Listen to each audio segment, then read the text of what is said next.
I'm Roger Sutton, Editor-in-Chief of the Hornbook, and I am here in the Center for the Study of Children's Literature at Simmons College, talking with two of our judges from the Boston Globe Hornbook Awards, which were given out last night. I'm here with Minh Lê here and Katie Bircher. Katie is Associate Editor at the Hornbook, and Minh is also a picture book author. You have a book with Dan Santat that just came out. Tell me the name, because It's called Drawn Together. Drawn Together, and blogs about children's books at Bottom Shelf Books. And so how was your judging experience? It was fun, but it was overwhelming. It was a lot of pressure and a lot of books, and I could not have asked for a better committee. I feel very grateful to have Liz and Minh to be my co-conspirators in this. So it was a lot of work, but it was a really positive and enjoyable experience too. So yeah. You know, Katie did a great job of getting us through the process and keeping us on task and organized and everything, because there's so many books to consider, and when obviously for us agreeing to do this because we love books and wanting to make sure that we're doing the process justice and we're not that we're taking everything into consideration. That's a very daunting task, but when we finally get to our final cohort of books, it's very satisfying to just be able to celebrate those that we've all fallen in love with. What's it like for you, Minh, being on both sides of this? That as an author, you're going to get reviewed, you're going to get judged, you're going to win awards, you're going to not win more awards, right?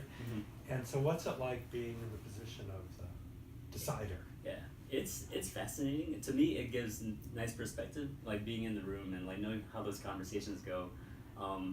It allows me to take a little bit more of take things less personal with reviews and whether or not something ends up winning an award or doesn't. It's I kind of understand the process, and I'm not as I can be a little bit more removed when I'm looking at reviews and things like that. So for me, it's helpful. But then it also, as someone who's on the creative side of things, if I'm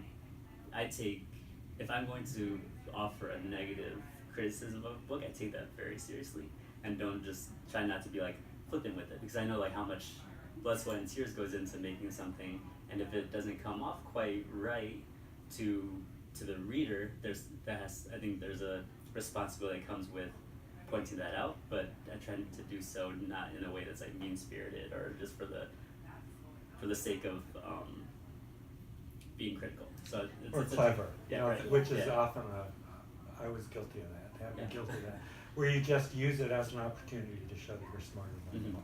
Right. You don't want to do that. Because I know that my time will come on being on that side of things at some point. But I know that, and Katie, I'm sure you have a version of this in the office too, where we get we probably get 6,000 to 7,000 books in, all told, a year, and end up reviewing between the Hornbook Guide and the magazine about 5,000 of those, 6,000 of those. I don't know. It's too early in the morning for me to count. But, for example, for me, a point comes when the book review editors, Katie and the others, have gone through and made decisions about the books. And they've assembled this cart of books that the Hornbook is not going to review. And I am the last pair of eyes, just to make sure that there isn't something there that I'd heard about and was curious, or they might have overlooked, or whatever. But I have this cart, it's maybe 300 books, and what do I spend? Half an hour to an hour on that cart? And it's sort of easy and brutal at the same time, because I know at the other end is someone like you, right? Who put this, wrote this book or illustrated this book or did both, and here's the Hornbook editor just saying, not for us, really quickly. And does that terrify you? It does terrify me sometimes, that we have to make such quick decisions. Yes, but I think it was a similar experience with the awards, where it's we could only pick 9 books out of 1,200, 1,250 books that we got, and so if something is going to make even the and to know that like the number of books that are going into the magazine is so small compared to the huge number that we get. I think it's more off, like the default is no, it's not going to be in the magazine, and that helps for me. Like the things that make it through are, you know, they are special and they rise to the top, but the ones that don't are in, you know, the vast majority. So it's hard, and especially, I mean, people who are critiquing and writing about books are creative people too. You know, we're sensitive about our own work, so it is hard to know that, you know, there's a person behind that book. One of the things that made me finally, as we were getting towards the end of the process, that made me more comfortable with it was, like you said, we're only choosing 9 books, 3 in each category, that there were books that I love and still love that weren't necessarily going to make that cut, and that was okay, because you can only choose so many. So it wasn't a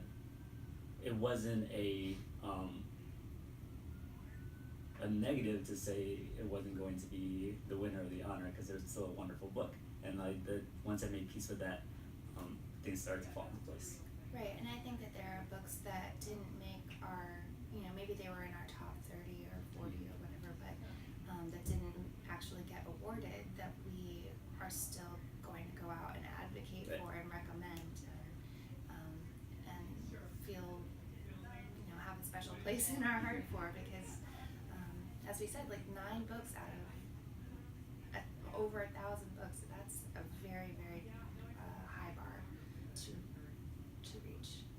And the fact that it is such a hard decision is just like a reaffirming thing about the field, that there is so much quality content out there, that to all you creators out there, you made our jobs very hard. Yes. So thank you for that.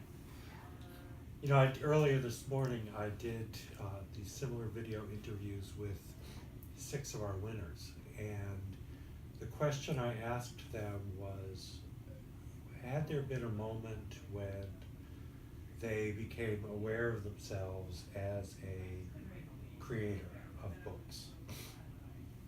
And my question to you all is, was there a moment in your life when you realized you could and would, and maybe that was a different moment, make a life devoted to books for young people? Can you remember when that happened? Specific moment, probably not, but I spent my whole childhood wanting to be a veterinarian, and then actually went to college to undergrad for marine biology. And I think, you know, I always was very successful in English classes, and I read all the time, and you know, that was my passion. That was what I did for fun, but it didn't seem like it could be a career. And so I really stayed away from following that academically as hard as I could for a long time, because it felt like that was, I don't know, like frivolous maybe. And then I like actually started to take the classes for marine biology, and so like I put myself through years of calculus and oceanography and stuff. And I didn't know any of that. yeah, so it was, talk about blood, sweat, and tears. Calculus is no joke. But you ended up here you got a master's degree in children's literature. What Right. caused you to do that? So I originally had been doing the marine biology degree and dance, and I think an English minor, and so I switched to a double major in English and dance. And then it wasn't until my very final semester that I realized that there were children's book classes that I could be taking in the literature department, and I had no idea. And meanwhile, I've been like procrastinating my homework and reading like these dead white men by reading, you know, Harry Potter and whatever else, YA stuff and middle grade stuff. And so I took those classes basically for fun, and then I realized that there was jobs that could come out of that. So that's how I wound up here. I started researching programs, and I had a great professor who was very informed about the world beyond just like academia, and came and saw Simmons and talked to Kathy, and yeah, I it took a while to get to that point. Min, how about you? And similarly, my favorite class as an undergrad was a children's literature class. I'm not sure if I remember any other classes from undergrad, but if you asked me what I wanted to do when I graduated, my answer probably would have been work in a small town library and write children's books. That was kind of like how I envisioned this like utopian life. When did that vision begin? I don't know, I've always liked children's books, but that was like 2001, let's say, when I kind of like had distilled that vision. But life kind of like goes off on its own track, and like I ended up going the education policy route, which I think is very important work. But for me, a couple years ago, I had the realization, so if money weren't an issue and I didn't have to pay the bills, I was like, I might not go to my day job tomorrow if I didn't have to. But if money were an issue, I would still want to write. I would still want to go and like talk about children's books, go into schools and stuff like that. So like my internal motivation was very clear that this is something that's beyond just like the practical day-to-day necessities of life. It's something that I believe in a kind of like deeper, more, I'm not sure if I say spiritual level, but like that I'm drawn to the field in that way. I can think of worse ways to spend your time.